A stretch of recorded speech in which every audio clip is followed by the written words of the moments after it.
आप देख रहे हैं यूके लाइव उत्तराखंड, जुनून सच दिखाने का।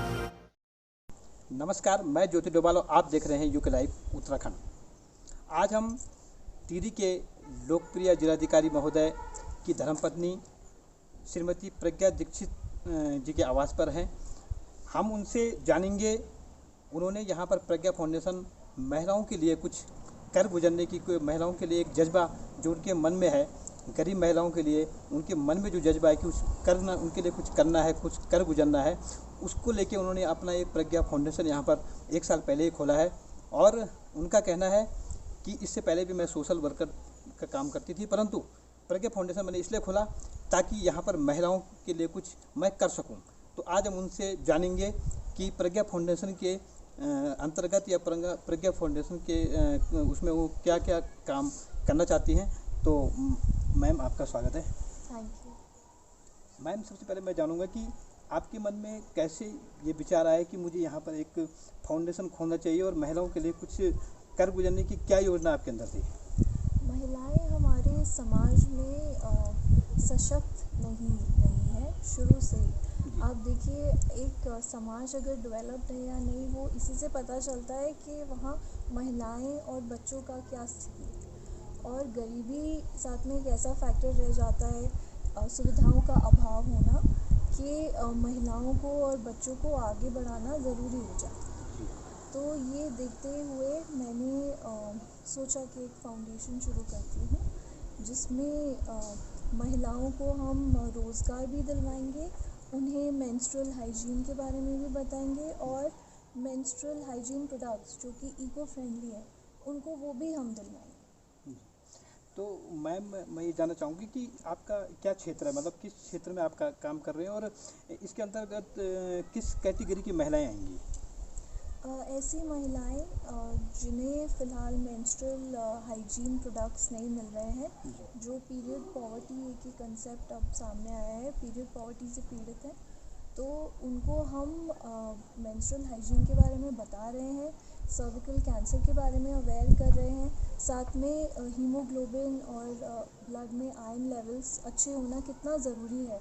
अगर एक महिला एक बच्चे को जन्म देती है तो उनका खुद का शरीर स्ट्रॉन्ग होना बहुत ज़रूरी है। IMR और MMR जो दोनों रेट हैं वो महिलाओं के हीमोग्लोबिन से बहुत जुड़े हुए हैं। और खून की कमी से जो उनको परेशानी रहती है, हम उसके बारे में बात करते हैं, उन्हें समझाते हैं कि वो क्या खाएं। साथ में मेजरली मेंस्ट्रुअल हाइजीन और मेंस्ट्रुअल हाइजीन के इको फ्रेंडली प्रोडक्ट्स पे फ़िलहाल हम काम कर रहे हैं। तो मैम, आपके अंदर ये विचार कैसे आया कि मुझे जो है महिलाओं के लिए ही और गरीब महिलाओं के लिए ही ये कार्य करने चाहिए? जैसा कि मैंने कहा कि महिलाएं हमारे समाज में इतनी सशक्त नहीं है। अभी भी हम गाँव में देखते हैं तो महिलाएं बहुत मेहनत करती हैं, लेकिन एजुकेशन कम है। और साथ में जैसे घर में कंसेप्ट होता है कि सब खा लेंगे, फिर जो रोटी बनाती है, रसोई चलाती है, वो सबसे आखिर में खाएंगी। तो ये मुझे इक्वालिटी मतलब नहीं दिखती महिलाओं में और पुरुषों में। अभी बहुत सालों में फ़र्क पड़ा है। ऐसा नहीं है कि हर जगह प्रॉब्लम है, लेकिन कई जगह जहाँ पे गरीबी है, जहाँ अभाव है सुविधाओं का, एजुकेशन कम है, वहाँ पे हम महिलाओं से बात करते हैं और उन्हें एनकरेज करते हैं कि वो इंडिपेंडेंट हों और साथ में अपनी हेल्थ पे भी ध्यान दें और एजुकेशन पे भी ध्यान दें। तो मैम, अभी आप बताती कि 1 साल मुझे ये NGO खोले हो गए, तो अब तक कितनी महिलाओं को आपने जो है जागरूक किया होगा और कितनी महिलाएं जो है इससे इंस्पायर हुई होंगी? मोर देन 2000 हमने महिलाओं को इंस्पायर किया, उन्हें समझाया और उन्हें मेंस्ट्रुअल हाइजीन प्रोडक्ट्स दिलवाए हैं। तो 2000 से ज़्यादा। तो इससे अभी मैम, जैसे आप अभी टिहरी में आए हो, तो अभी आप टिहरी क्षेत्र में हम भी देखते हैं कि आप टिहरी में कई जगह गाँव में भी जाते हैं और जागरूक करने का काम करते हैं। तो अब तक कितने गाँव में आप लगभग चले गए होंगे इसमें? मैं कोशिश करती हूँ ज़्यादा से ज़्यादा जगह में जा सकूँ।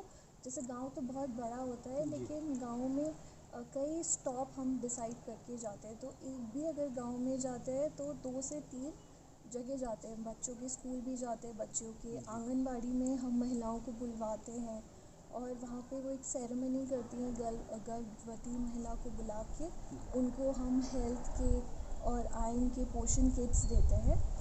तो ये सब कर रहे हैं। तो हो गए होंगे लगभग 7-8 विलेजेस हो गए होंगे। 7-8 विलेजेस हो गए। यस। तो मैम आगे क्या योजना है आपकी कि आगे हम महिलाओं के लिए जो उत्थान के लिए जो है क्या क्या जो है आपके NGO द्वारा आप की योजनाएं हैं?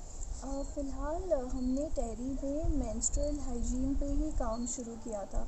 तो जब मैं गांव में जाती थी और बात करती थी सबसे, तो वो थोड़े कैजुअल थे सैनिटरी नैपकिन को लेके। वो कहते थे हाँ हम यूज़ करते हैं, पर ऐसा नहीं है कि यही यूज़ करना है।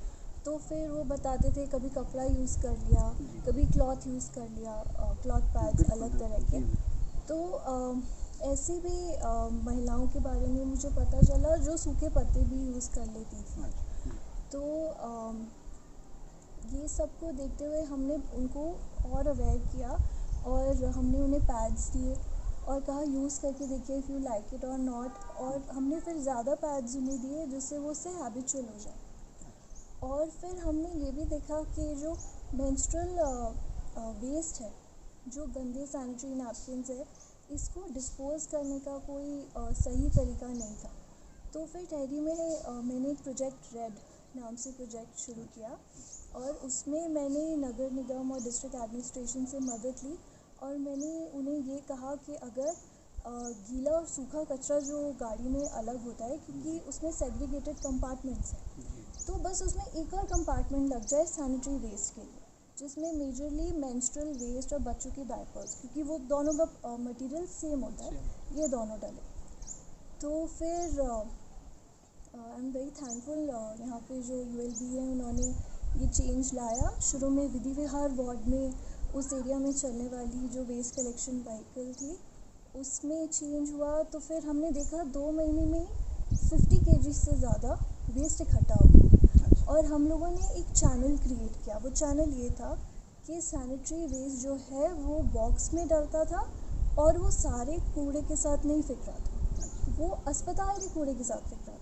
क्योंकि as per biomedical waste rules ये जो यूज सैनिटरी प्रोडक्ट्स हैं ये मेडिकल वेस्ट की श्रेणी में आते हैं। इसे अस्पताल के कूड़े की तरह ही ट्रीट करना है, तो इसे ऐसे कहीं नहीं फेंक सकते, इसे सिर्फ इंसिनरेट ही कर सकते हैं। तो अब अच्छा ये हुआ है कि टेहरी में एक चैनल क्रिएट हो गया है और सारे के सारे वेस्ट कलेक्शन व्हीकल्स जो हैं उनमें चेंज आ गया।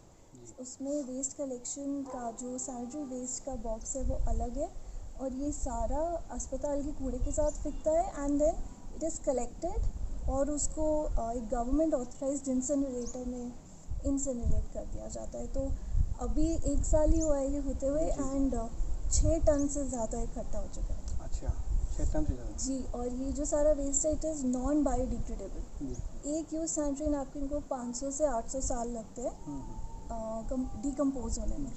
तो आप सोचिए कि कितना सारा कूड़ा है ये इकट्ठा हो गया और अब it has been turn into ashes. तो हमारे पर्यावरण के लिए बहुत अच्छा है। तो मैम कुल मिला के वैसे आप बहुत अच्छा काम कर रहे हैं, क्योंकि बहुत ही कम लोग जो होते हैं वो महिलाओं के बारे में सोचते हैं, क्योंकि मैंने देखा है कि अदर मतलब उसमें देखा जाए तो महिलाओं के बारे में बहुत कम लोग सोचते हैं और आपने ये बीड़ा उठाया है और हम यही जो है अपेक्षा करेंगे कि आप आगे भी जो है महिलाओं को जागरूक करो और जहाँ भी आप रहें महिलाएं वहाँ पर जागरूक होते रहें। हमसे बात करने के लिए